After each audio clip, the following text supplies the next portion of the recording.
Is Michael Block the biggest story of the year?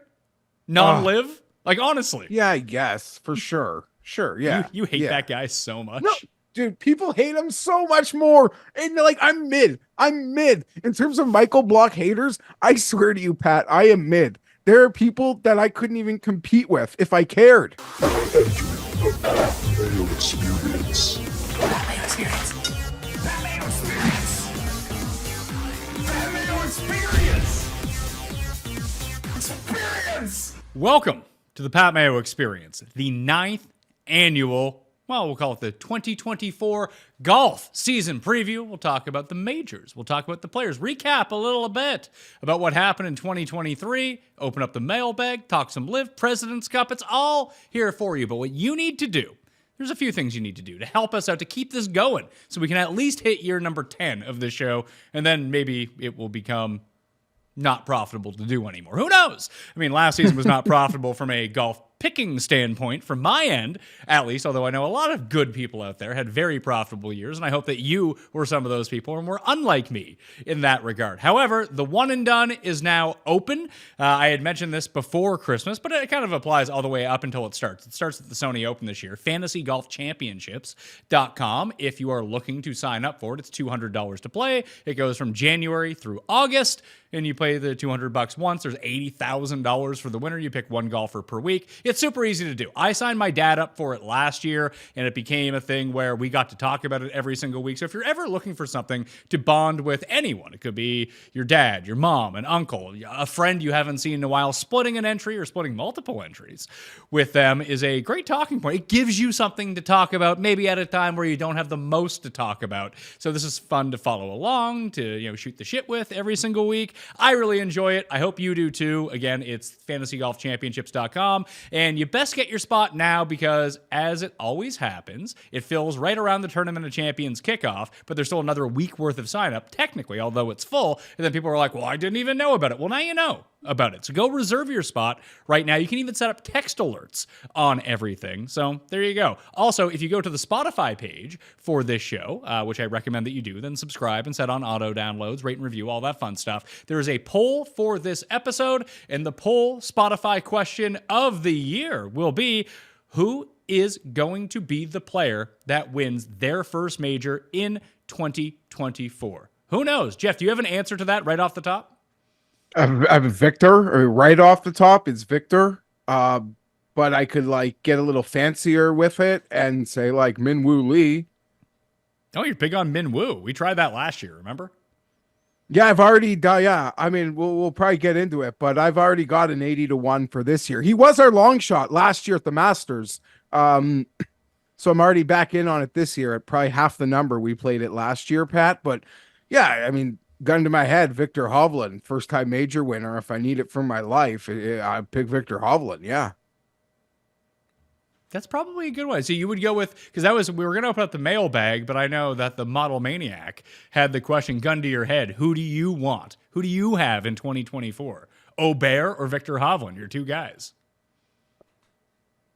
I said this before to you already and kind of publicly. In this new shitstorm world of what professional golf is, and maybe I'm just speaking on hyperbole and overreacting, once upon a time, Pat, Adam Scott said only 8 of these events matter.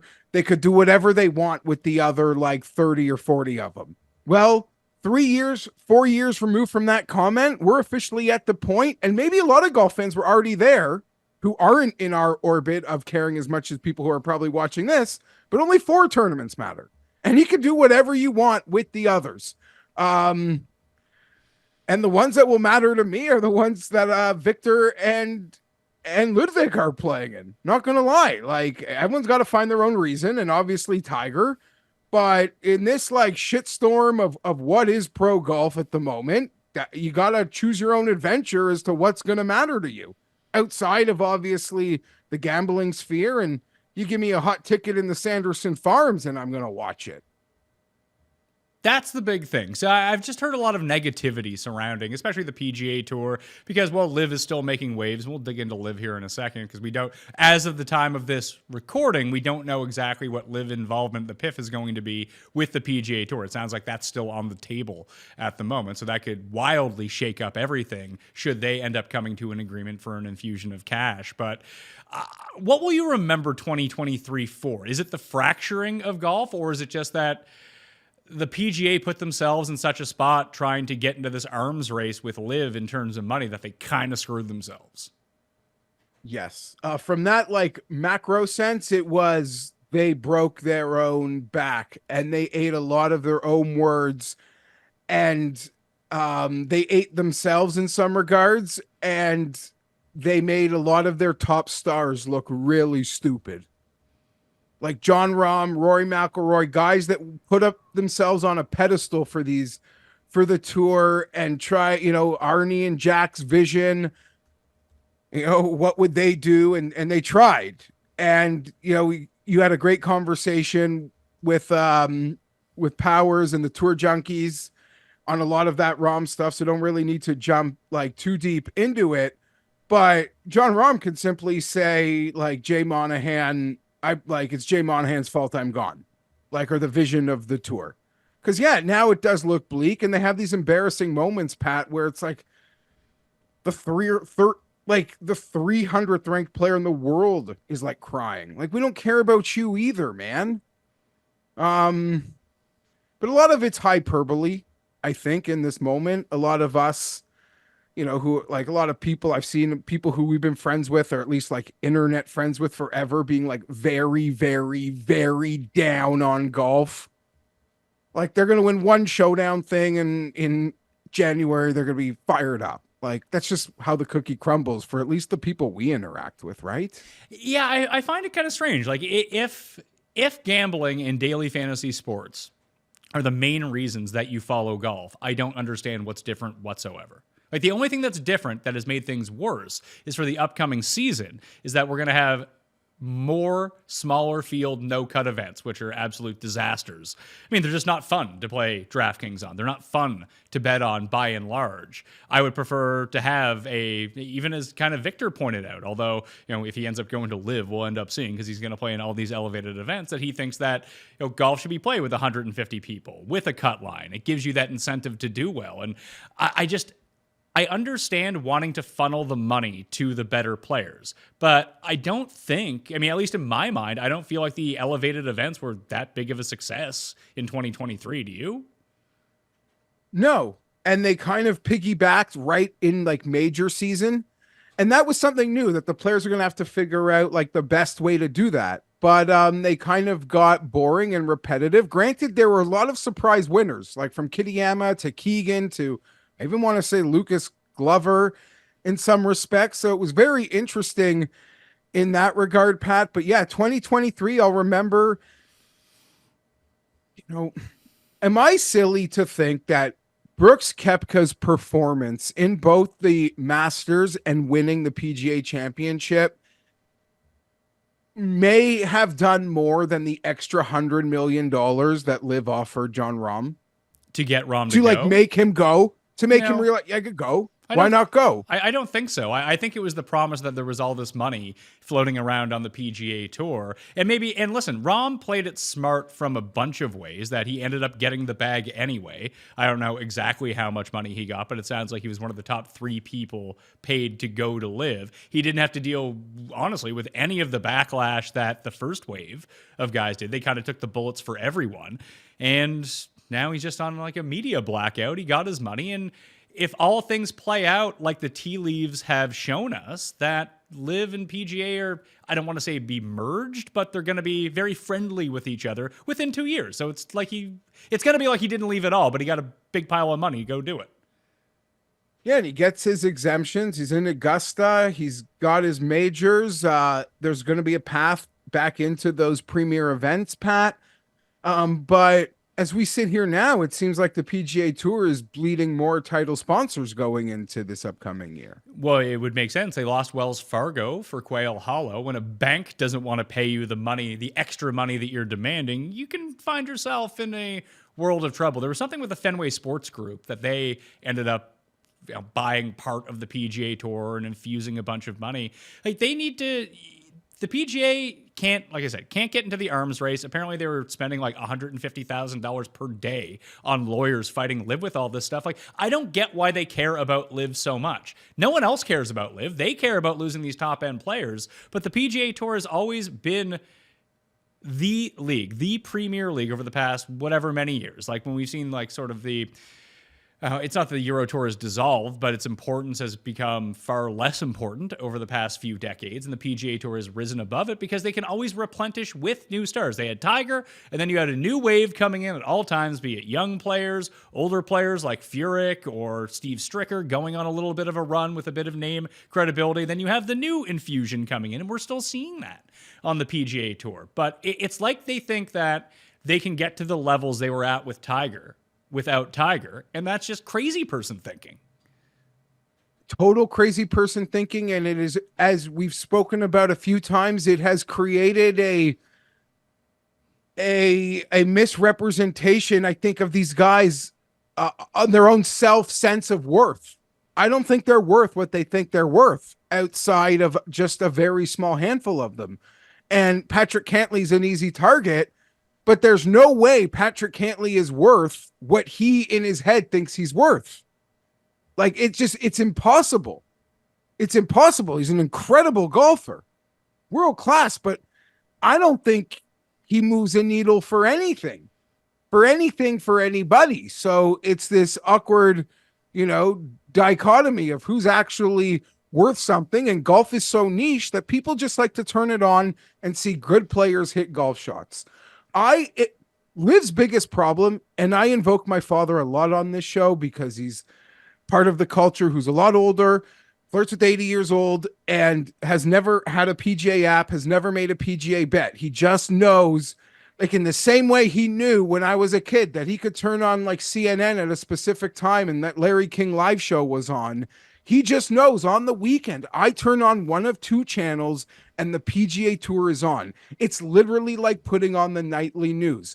Liv's biggest problem is people can laugh like it's easy. You just download the CW app or go to the CW channel. Why do people make fun of that? That's not hard. You're right. That's not hard. But there's such an inconsistency in the schedule that people have no idea. I'm not talking about us who know when events are going on, but like, the niche part of the sport has no idea week in, week out, which week is that LIV event. They just know that they can turn on CBS at 2:00 on 4:00 on the weekend and watch the final 9 holes of the leaders. And that's what that's like they put on the weather or they put on the news. It's there. They don't know when LIV's there. Doesn't matter what course or who is playing. I mean that. And one of the things that I got into with the Tour Junkies and Chris was whether it be stars or not, there are very few players that actually do move the needle, and I didn't think that Rahm was one of them. He was helpful. Having John Rahm near the leaderboard in your tournament was a good thing, but it's not like people were running. Everyone wants to treat it like it's Tiger, where it's like, oh, Tiger's in the hunt. We need to watch this. There's no one. Rory's the maybe closest one, and even he's like, Spieth, maybe. Casual people, like my grandma will tune in to root against Spieth if Spieth is in the hunt, so there's one of your viewers for you. She might not watch other than that, but it's just trying to hold it to the courses end up being kind of the stars of all this, and that's what the PGA still has. Like, oh yeah, LIV stole Mayakoba, great. Like, no big deal on that front. But if LIV, and I know it's brand new, so like how are you supposed to know consistency, and the fewer events is part of the charm, at least to the players. That's what makes it attractive. But if LIV is like if people know where to watch LIV, they know where to watch it. But if it's like consistent, as a golf fan, Pat, like if I'm seeing Phil Mickelson line up a flop shot, I'm going to stay. If I'm seeing Bryson DeChambeau line up a drive, I'm going to stay and watch. If I see Cameron Smith, I'm going to watch. If I see DJ just walking on the fairway, as a golf fan, like that's enough equity from those guys for what they've given me. I've even mentioned John Rahm's Brooks Koepka that I would like stick around and watch. I would. And the easy thing is with a lot of casuals, you could just air like the tape delay overnight from Spain, or I don't know. I know they play all over the world, but I don't know. They just got to get something that's consistent, that like golf fans know that they can know when it's coming, and then they'll watch it. Like, that's what I believe. Yeah, the consistency, especially because so much of this audience is old. That this is when it always comes on. You basically have to think like Cust when it comes down to how the PGA program And who are the most regimented people in society? Old people. Old people. They have their ways. They're like everything they do. They don't like breaking their patterns. I mean, yeah, I admit it. Like, I own it. Like, when LIV, it all started, my biggest take wasn't so much like where the money was. I'm just a spoiled North American sports fan, where the best players just play in the same league. I'm not into soccer. I watch the World Cup, but soccer's not my thing. So, and I get it. A lot of the world is used to Messi and Ronaldo not being in the same league and never playing. But as a spoiled North American sports fan, I'm not used to it. I'm not accustomed to it. And I don't like it. I don't like it one bit. And I guess all the power to the majors. But that's really just my biggest beef about it. Well, that was the biggest thing that stood out to me from 2023 is how important the majors have become. And after that, every tournament's sort of irrelevant. It's what now we're not going to get Honda as the title sponsor, but we're still going to get, I forget what the new sponsor is or what they're calling the one at PGA National now. Is that there's just it's just the Palm Beach Classic or something, man. There you go. Like, I don't care if Honda's a sponsor or not, but I would not enjoy it. Like, that's one of the reasons that I tune in to watch, because it's not like basically since that 4-man playoff that Tiger almost got into like 8 years ago at the Honda, they haven't had a good field. It's a jabroni field. It's been giving terrible placement on the schedule for the PGA Tour, sandwiched in between the players and elevated events. It was thrown to the wind and no one would care, but it's still a tournament that rates okay because people like that course. Great course, and they get a lot of great finishes. Off the top of my head, you can run them off from, like, it's come down to the wire. Last year was that Eric Cole playoff. He almost hit a monster. We had the Justin Thomas, Luke List playoff. We had the Sung J M battling Tommy and Westwood down the stretch to 18. And I'm sure even more before it. So it's had a lot of entertaining finishes there. And even the Brooks versus Fowler, who stole it with the putt. Help me. Oh, Keith Mitchell. Keith Mitchell stole one there. And then before that, the Berger Harrington on a Monday. I don't know. I'm just showing off how much I remember the event. Didn't mean to do that. I agree. I love the course. That's the fun, because that's where, after watching these guys be able to bomb and gouge for like a month, they actually play precision golf. I love the Honda because it's like a Foss European. It's like my favorite European tour players. Or like European players, that's usually where they show up for the first time, getting ready for the Masters and such in the old world. Yeah, courses, I don't know, man. Fields, leaderboards. I'm just a bettor too, though. So I feel weird speaking about it. Like, if I've got a hot ticket, like, I'm enthralled. If I don't, I can go play with my kids. If it's not a major. You know what I mean? Like, that's the reality of it. It's no different than me having money on the Euro Tour, waking up and like my guy is still in it. I'll sit down and watch it for a little bit, probably. If I have things to do on a Sunday morning or Saturday morning, I'll just track it on my phone the entire time. I'll pay attention to it, but I think that's how a lot of us interact with golf. Like, I do like to sit down and watch golf every single week, but if I can't do it, you can kind of pick it up. It's okay. And ratings by CBS, they had 42 PGA Tour broadcasts for the season. CBS said numbers were up 1%, and the designated events were up 5% year over year from the tournaments that they used to be. So I guess it's somewhat of a success, especially in a dwindling TV ratings market, that if you can have anything going up, that's probably a really good thing at this point. But I don't know. It's just not, just because you go up 5% in ratings for your signature events, that doesn't justify expanding the prize pools by $20 million. And sponsors know that. That's ridiculous. Yeah. And sponsors know that these guys aren't worth what they think they're worth. If they were worth that much, then actual sponsors listen, how much did Nike pay Tiger in the heyday? Like $100 million a year? KPMG was paying Phil like $30 million a year or something. If you're actually that relevant, then you're going to get the actual sponsorships from companies to wear their logos and their names on your shirt. If you're not getting that money, chances are you don't mean anything. Yeah, it's a cruel world out there right now. And we've joked about it before that almost there are so few players in the world that can push equipment. And I keep picking on the guy. Like Patrick Cantlay isn't one of them. A lifestyle like golf YouTuber can push more equipment than Patrick Cantlay can. Yeah, and I would say it was even with some of my favorites. Like I love Colin Morikawa just because he's giving his endorsement to the forgiveness driver. It's not like, man, I need to get out there and buy Colin Morikawa's driver. Like, whatever.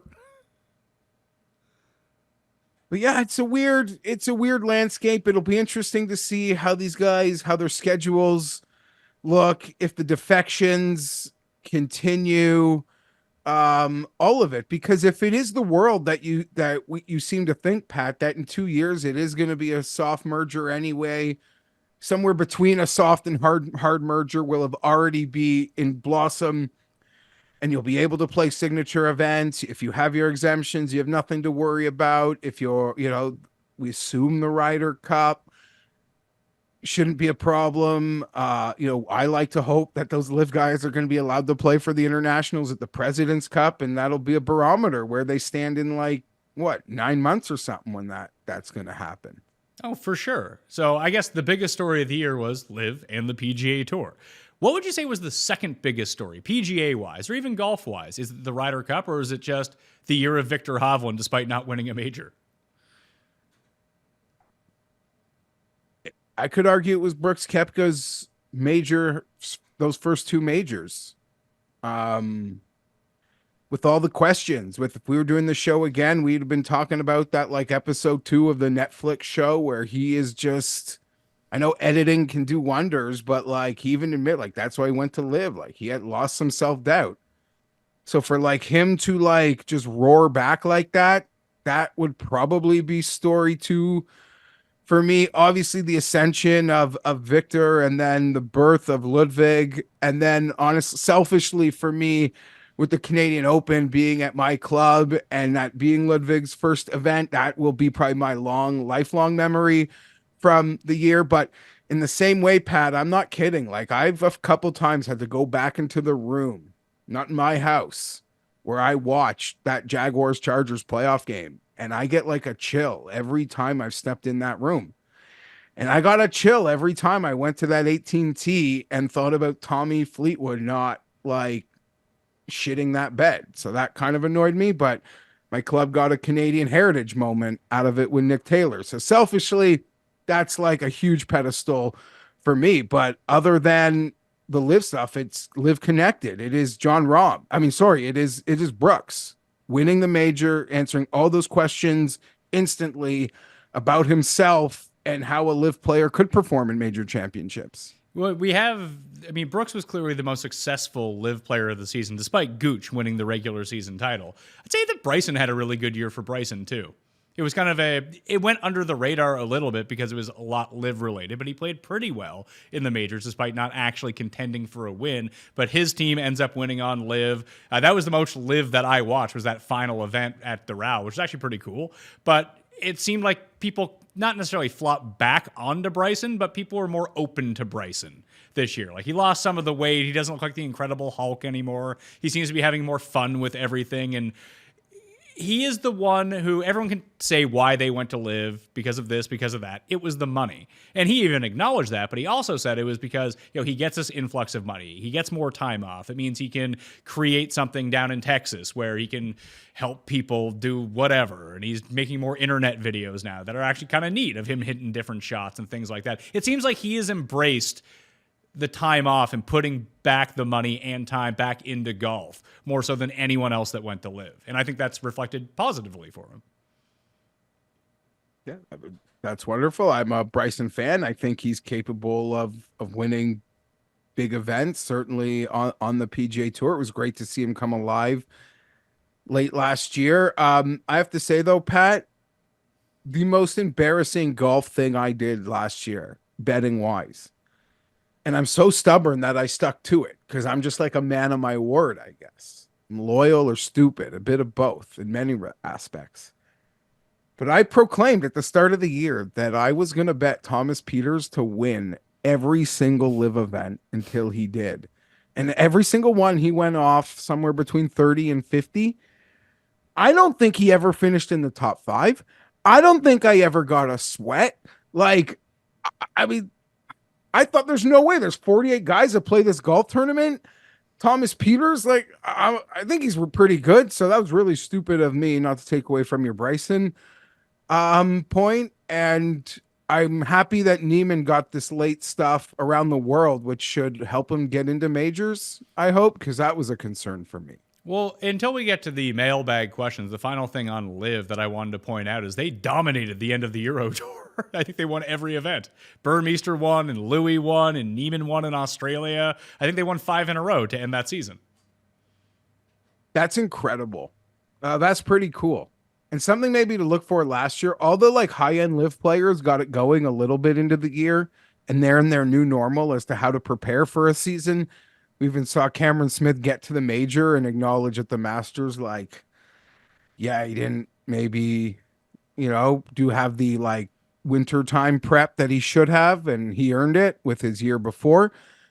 But I got to remind myself that if I am going to bet LIV early in the year, like that's when the jabronis win, man.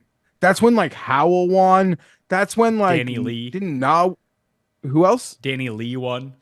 Yeah, exactly. Like that is when you can catch the jabronis, I think. But maybe next year it'll flip. I don't know. But that's my recollection of LIV is all their jabronis were winning early. Well, didn't a lot of those guys defect? Like they played the PGA swing season and then went to LIV, and then they ended up just coming out on fire on the LIV tour?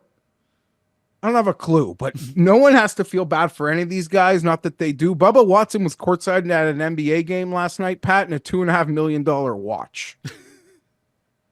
Okay, so they're doing good. All right. So PGA wise, Victor, Ludwig, is there anyone else that you think really ascended last year in terms of being a real player? Like Victor was a real player, but he took that leap, with the performance that he put on majors. He won the FedEx Cup. He won Jack's tournament. He was one of the major players at the Ryder Cup in Europe's dominating victory. Is there anyone else, maybe not on his level, but someone else who took the leap in your mind? Wyndham Clark? Yeah, Wyndham to a certain extent, you could maybe categorize there. The leap, leap like that. Herman won the Open Championship, yet his stock did not go up or down. It just remained the same. And yeah, I mean, not to like piggyback through the mailbag, but someone asked a question like, will this player contend at a major this year? And well, to answer the first question, I think maybe Sahith, but that I don't know if that's just in our little bubble. Although my wife, and that's because golf is on TV a lot in our house, and he, like, you can acknowledge it, like, you just can't deny it. His name is different. He looks different. So he's different. He can stand out, like, other than the 10 guys that look the exact same walking the fairway. But my wife's like, all year, every time, he's like, that's my favorite player. So I don't know what that means, but yeah, it does probably feel like it's just our bubble, right? Yeah, it's funny because my wife said the same thing about Sahith when I was watching. She's like, who's that guy? I'm like, that's Sahith Theegala. And he won during the swing season too. So he got that monkey off of his back. So hopefully this season he can be one of the breakthrough players. But in terms of like, can a player contend in a major? And then I thought in my head, like, what does that mean? Because last year, like, how many players contended at the Masters? 3? How many players contended at the PGA? 3?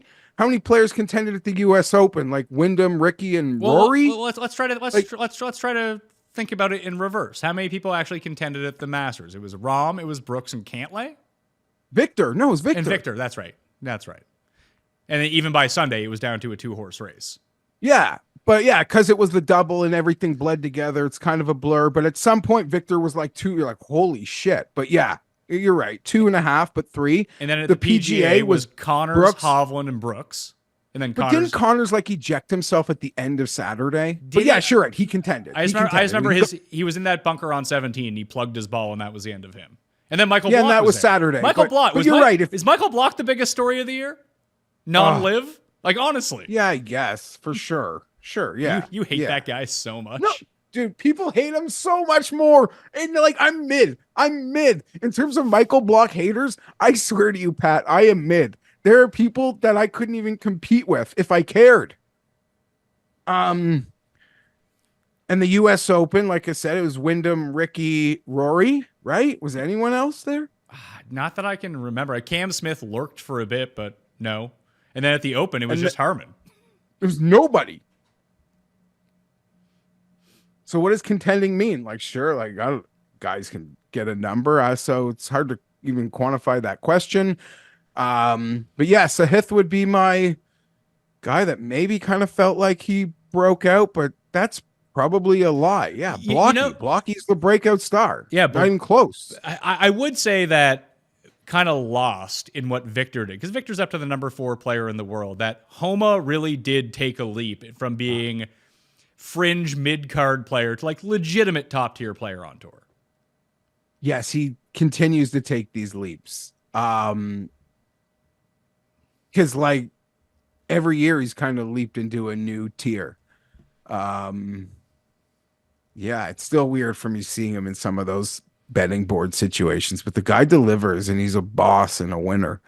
But yeah, I mean, I guess you're probably right. Like, even though Homa's profile was already on the rise, I would consider that he probably made more gains in a mainstream sense. So, and then especially after the Ryder Cup, you could be right, Pat. You might have nailed it with Homa. Well, Homa finally got the top 10 in a major, too. He finally grabbed onto that. Everyone forgets that he ended up T10 at the Open Championship, but Patrick Reed was this way for a while, too. I remember that used to be his big thing on bragging on Patrick Reed. It's like, well, the guy's so good, he can't even finish top 10 at a major. And then he ended up coming, I forget what it was, at Quail Hollow in 2017. Then he just won the 2018 Masters.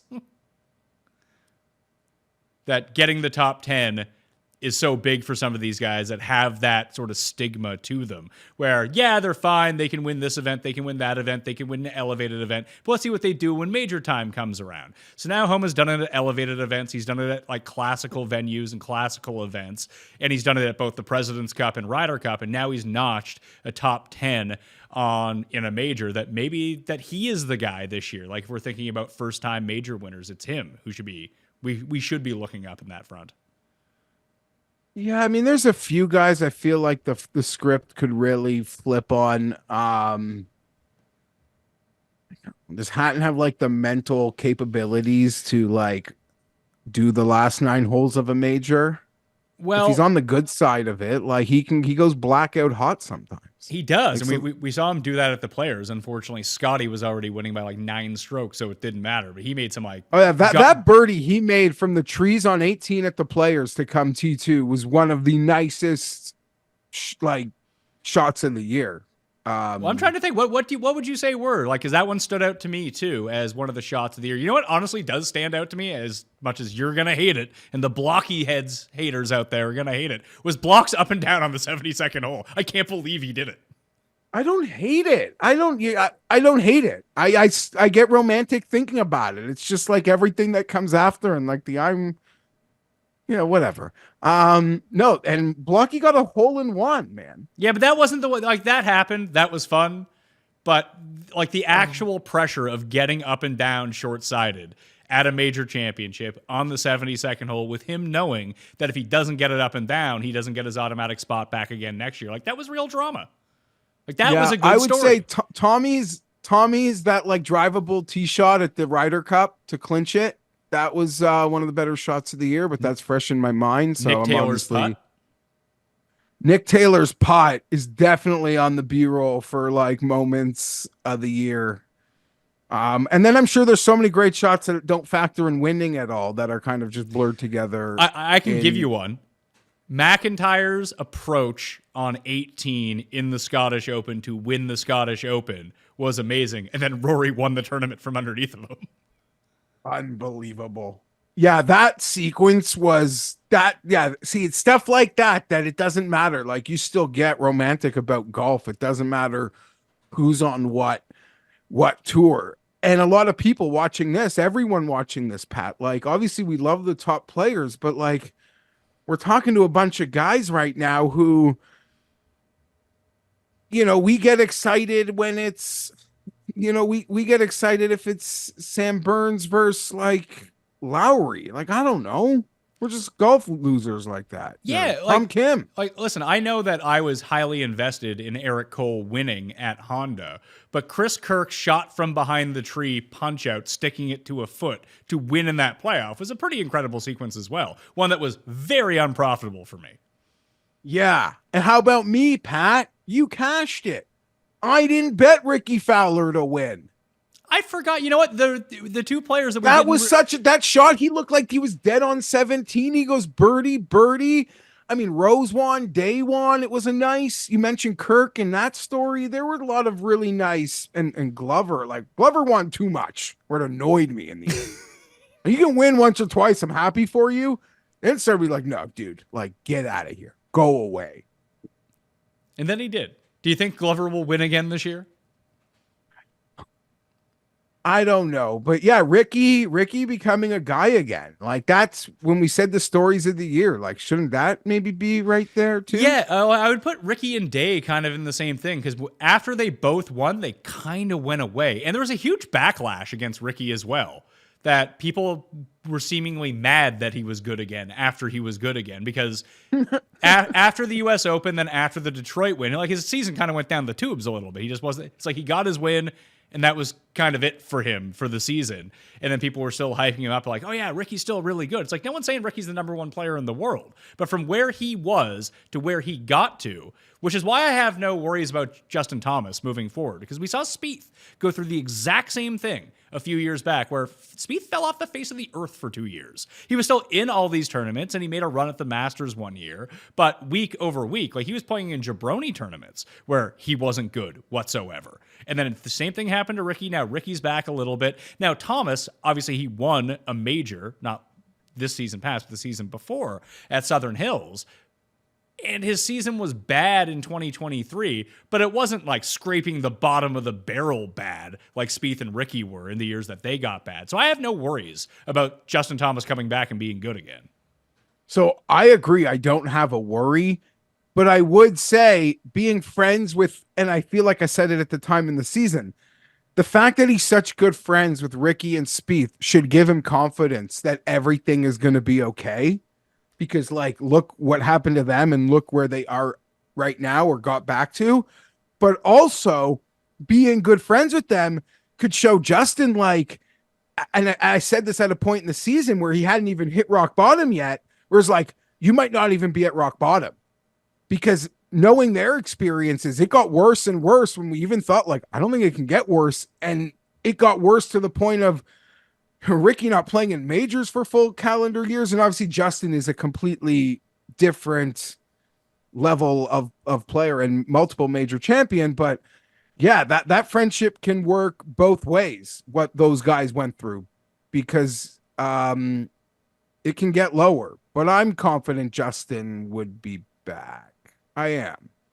Silly question. Who are you? It's probably unfair, but like, are you nervous about Zalatoris being back?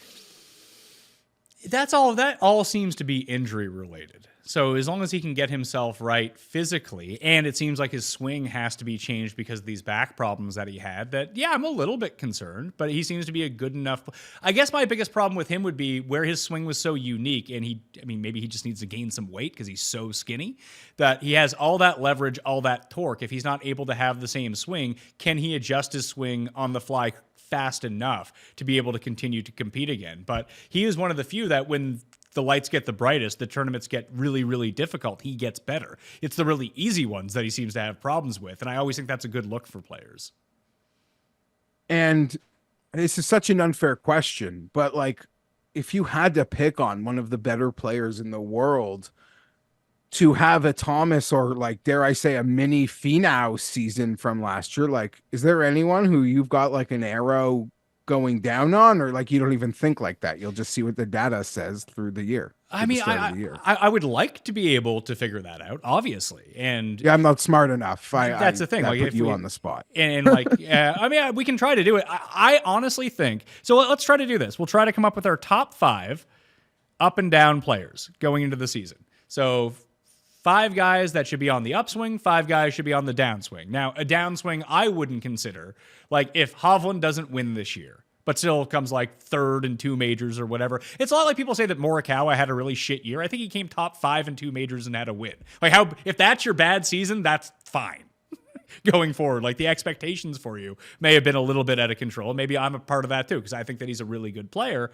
But at the same time, like, even last year, like, Scotty won the Masters 2 years ago. He didn't win again after that. Like, did he have a bad 9 months? Although he came second in like every tournament, I would say no to a lot of that stuff. So I would put that on shots of the year too, because that so affected his year. That one putt at the match play against Sam Burns to keep the match going. Yeah. He misses the putt from 2 feet, and I don't think he made another 2-footer the rest of the year. Yeah, you're not wrong. In shots of the year, you could argue that, like, to an audience of golf fans and like make a strong case that might have been as important a moment in the season as any, and had a big impact on how majors played out, because he didn't win any, and that's weird. So if we kind of do the year in review and think about who the top 5 players were that ascended this year, I think Vic is clearly number 1. Would you is it you putting Ludwig at number 2, or would you say it's like Ricky or Day or Rose? I don't know if it's me putting Ludwig number 2, but if you go look at odds to win tournaments next year, I promise you Ludwig's ahead of anyone else. I think you're going to debate here. Yeah, but I don't think that actually has anything to do. I would put with Wyndham. Like, I'd have to put Wyndham. Yeah, I think that's a good call. Because he won an elevated event and a major. I would put Fowler on that list. I think we probably, like, Days. What did Day do? Does Lucas Glover count? I don't know. Keegan? No, because Keegan kind of got it back the year before in a lot of ways. Brooks. Yeah, I guess Brooks got it back, like, because the year before, I don't think anything happened. Yeah, Brooks won the Stella Award for getting his groove back for 2023. And then probably Ludwig, because he just kind of burst onto the scene, and he was amazing from basically day one. Day one, and it didn't matter. The courses, we were like, I don't think that's a Ludwig course fit. Like, he made every course a course fit. When you drive the ball that well and you hit it that far and you hit it that accurate, every course is going to be a good course for you. Yeah. And you can play bully ball on the shorter courses, or at least try to. And, you know, Pat, I'll say, like, again, like, I saw it firsthand early, and that's like saying pizza's good, or like saying a top prospect's going to be good. No. But the sound was good. Nothing. People knew long before me he was going to be good. I saw him as a pro. People have been saying forever. This isn't about that. The most embarrassing, if you did this, you should be ashamed. Okay? If you did this on the internet in 2023, you should honestly be ashamed of yourself. I mean that. I mean it. If, like, 6 weeks into Ludwig's career, 10 weeks into Ludwig's career, you at any point used your Twitter to talk about, like, I don't know, Ludwig Saturdays? I don't know. Like, no. Shame on you. Shame on you. That'd literally be like seeing a star quarterback in their rookie year, like, play amazing, but, you know, not, like, win games or do something great. Like, no. Shame on you. I don't know if he could do it. You see him on Saturdays? Like, what does that mean? Like, who cares? Just doing it for the first time. He does it pretty quick. So, yeah, there. End rant. So those would be the 5 probably on the way. Stock up for the year. The stock down for the year. JT, Finau, Zalatoris. I would throw Sungjae onto that list. I can't recall him competing for an actual win in a tournament all year long. Yeah, and I would consider Xander too, maybe, Pat. Although, didn't he do something late in the year? Xander came second in the FedEx Cup. Like, it's tough to say he had that bad of a year.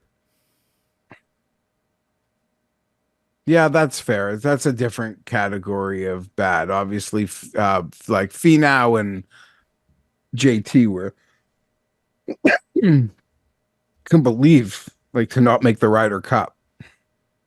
Like, it went that bad for Finau. So Xander, yeah, he was second at the Tour Championship. He was second at Wells Fargo Elevated, 4th at the RBC Heritage.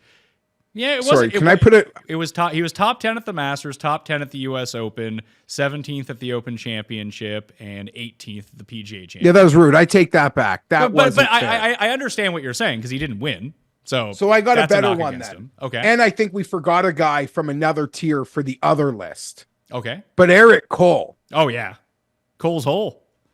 Like, this guy went to a new, tier of from an unknown, at least to me. Cam Young probably goes on the bad list. Oh yeah, from that's last year. true.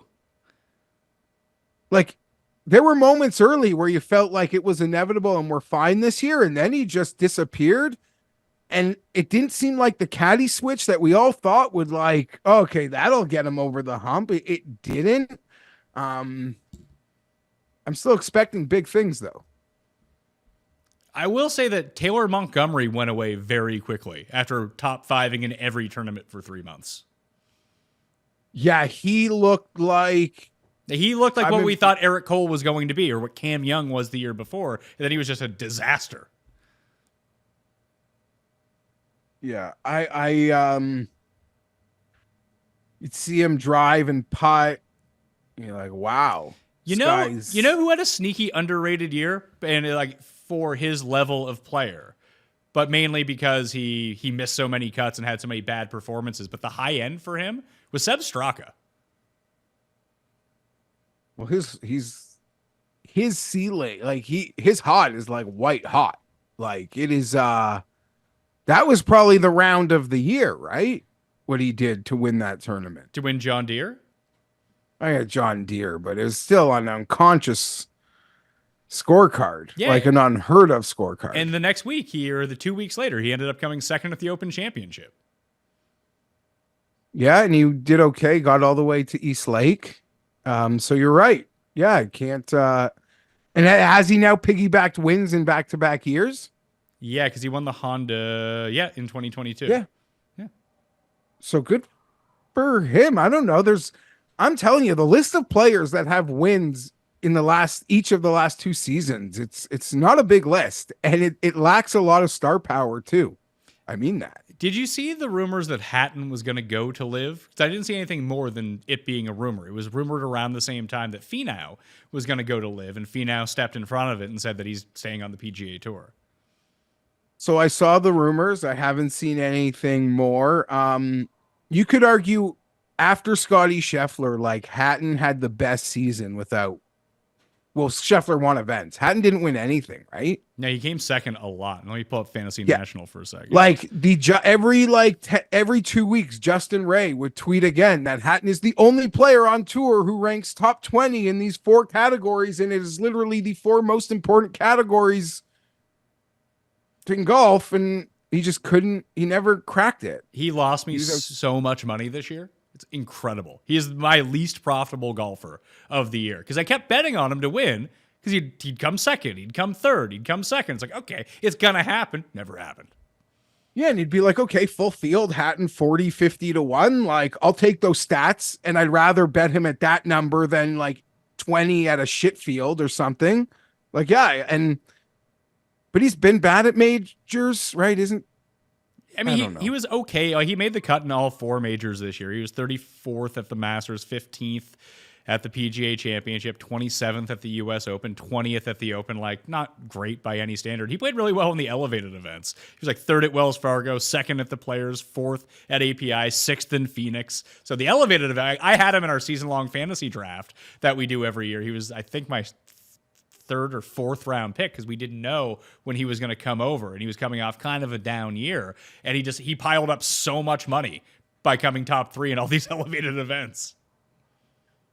Yeah, that was he'd always suck you in to do enough, and I do believe in him despite knowing that there is another side of the hardest beat with him this year was actually the Canadian Open because I had money on him and Tommy, and of course Nick Taylor wins. It was Saturday. It was Thursday and Saturday. He was even on Thursday, 8 under on Saturday or Friday, even par on Saturday, and 8 under on Sunday, and he missed the playoff by a shot. Yeah, he missed. I think he missed a putt on 18 I don't know. Yeah, he did. He put himself in the short side bunker on 18 and couldn't get it up and down for birdie. The things you remember, like Tommy's 5 wood, like just fire it into the stands, man. It's fine. Yeah, just fire it into the stands. I will remember Rahm taking my Homa money by doing that exact same thing at Riv too. When he hit the ball out of bounds or like into the next parking lot. Rahm was on a streak of egregious drops, so maybe get out of here. No, I don't want to downplay him leaving, Pat, because in my opinion, and I do this when I mention him.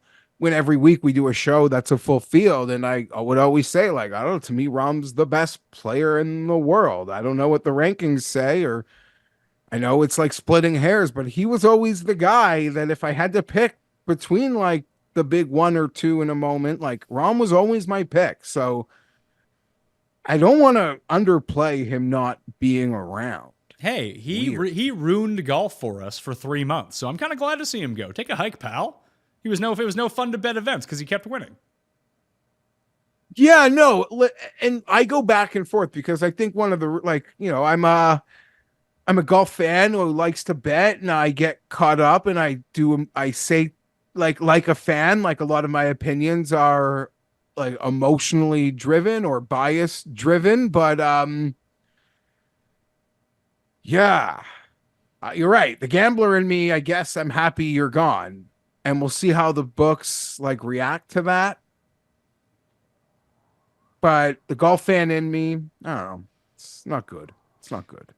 We've mentioned almost everyone in doing a year in review here. Maybe we'll split this into 2 shows because we've gone 50 minutes on the recap and haven't talked about any of the majors yet for next year. But we haven't mentioned Rory yet. In a year review, he had a good year. Didn't win a major, but again, he ended up becoming the face of the PGA Tour amidst all of the LIV stuff. He was the one who had to take on the burden. And I think that I feel like if I was him, I would just go into hibernation for 4 months and not fucking talk to anyone. Yeah, that seems like it wouldn't be a bad idea. Yeah, it's all about those majors. It's so weird because Pat, we're going back to Valhalla, right? Mm-hmm. And that's where this is the last one in the dark versus Phil. And but according to Cuss, that's actually a Phil theoretical major championship because it was unfair to Phil, according to Tim. Yes. I believe, yeah, he won the Open and that PGA, but that was the old schedule where the PGA was last. So I feel like this is the last one he won. It's been a decade. That's insane. Well, one of the questions that we got was how many majors would Brooks have to win to be considered the best player of the past 15 years? And it's so funny to think about that. It's still Rory over that time. I mean, he probably has, 3 majors over the past 15 years, or probably all 4 of his majors have come in the past 15 years. It's just none have come in the past 10. Yeah, and then like Brooks also, like that is just, it's unbelievable when you like unpack it. Crazy. I don't really have anything to say about Rory. I expect it to be the exact same, but maybe he'll win a major. Maybe he won't. Like, I don't envision myself betting on him to win any majors, but I'll be happy for him when he does. He's really entered that zone where he's going to go off at between 8 and 12 to 1. Like, it's a testament to his consistency every single season that his odds don't really drop. Like, very rarely, like, even I think at the beginning of COVID, after the restart, that maybe we were able to grab a 20 at him at a tournament, but that just so rarely happens. That he is the most consistent of all of these guys, year over year over year, and he consistently doesn't win majors either, so at least you could probably bet on that.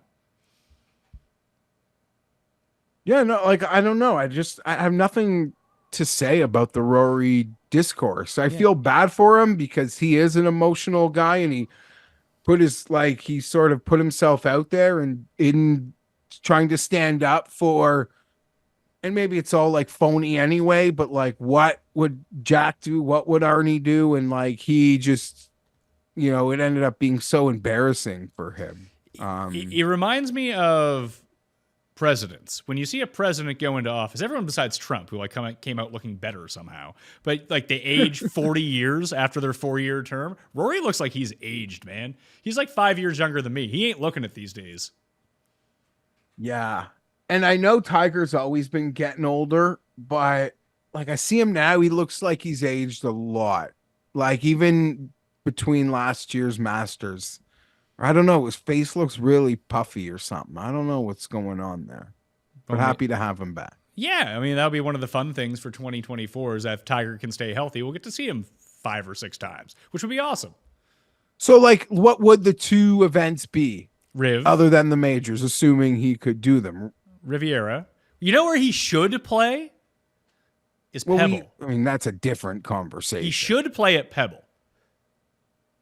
It's elevated. Maybe he will. Maybe he will, but I think, I mean, obviously, good vibes at Pebble Beach, historically for Tiger, and it's not a long course. Not to say that he was having any problems hitting the ball off the tee at the Hero or even the father-son event. Like, it seems like he's got his distance back, but, you know, what's Tiger? Is he going to lead the field in strokes gained off the tee? Unlikely, but if you put a bunch of approach shots from like 150 and in at a historic course that he knows really well, especially with California greens, I feel like that's a tournament where almost anyone can compete at Pebble Beach because of the size of the courses and some of the variables with the elements. And I think that would be a good course for him. It might be too cold that north, that time of the year. Like anytime that you see the temperature drop below a certain level, just fade Tiger completely.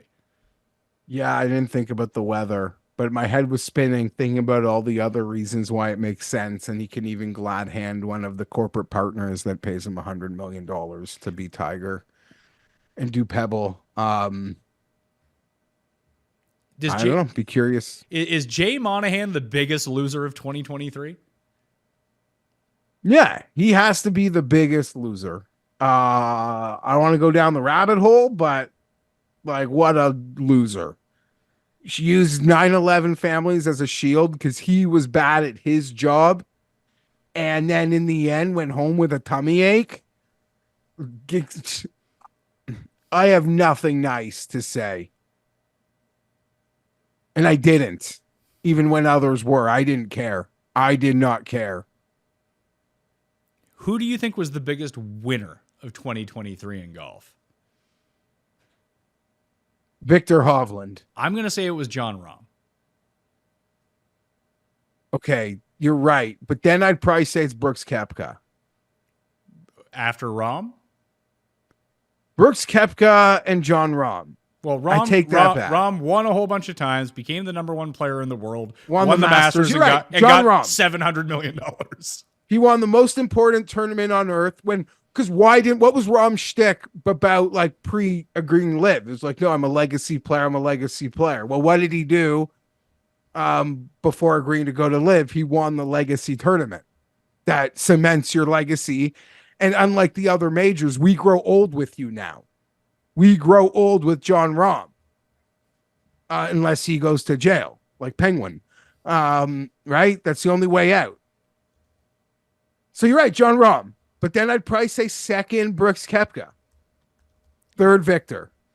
Those would be the podium finishers for best year in golf? Yes. Okay. I think I can get behind that. Anything else you want to contribute about what happened this year? What was your favorite tournament this year? Because I have an answer, and I didn't win money on it, and I gave the pick out and didn't bet it for whatever reason, and then it happened, and I was like, oh no. But the most fun that I had watching golf was Kurt Kitayama winning Bay Hill. There was like 8 guys tied for the lead. The conditions were awful, and he just made some big time shots, and no one would have thought it would have been him. On the 9th hole or the 10th hole, when he got stuck underneath that tree branch and took a triple bogey, the ability to rebound in that size of tournament for being clearly the guy on the leaderboard that was not like all of the others in terms of world ranking or history or what we project to be great skill, that he was just able to overcome it. Like, that's what I love about golf, and that was a really fun tournament to watch. Okay, so I've got a couple then. Hovland winning the Memorial, because there's a moment on the back nine where he just flubs a chip, and like I know it like was a meme thing. Like he went on to win from this moment, and it was Denny McCarthy that he outdueled. I guess I'm lucky it was Denny McCarthy. The Grillo water ball, like oh yeah, the Grillo ball going down that pathway, as so many of us well, in the community, self-included, shout out Ben Raza, trying to get Grillo to a finish line. Those are what stick out to me a ton. And I don't know, there was like a really, in the Ricky win, like there was a huge pressure shot that he just stuck. That I was so happy, and I didn't have any money on it. And I like jumped out of my chair happy. So those would probably be what, those would be what for me, non-Canadian Open speaking. Yeah, well, you got to be there. Do people, every time that they play your course now, do they put the ball on the spot and try to make the putt? A lot of people do, but the pin isn't always in the same place, right? I suppose that's true. They should almost have that designated too. They'll never use that pin location again. Yeah. I'm not sure. Before we move on, do you want to talk your thoughts on Kisner getting a trial gig? I wanted to save that for what I'll call part 2 of this. Let's tease it. Yeah. So we'll talk about Kisner, we'll talk about the majors, and answer more of the mailbag questions. And I guess what will become part 2 of the year in review. We're done with that. We're on to what's happening in 2024, making our predictions. So please stay tuned to the Pat Mayo Experience. Smash like, share the show around, play in the one and done at fantasygolfchampionships.com. And as always, check out the potentially newly revamped fantasynational.com for all your stats, all your lineup builders. If you want to research for all of the odds in order to make your bets, fantasynational.com/Mayo will get you that 20% off. All right. Thank you all for watching. I'll see you next time. That Mayo experience! Experience!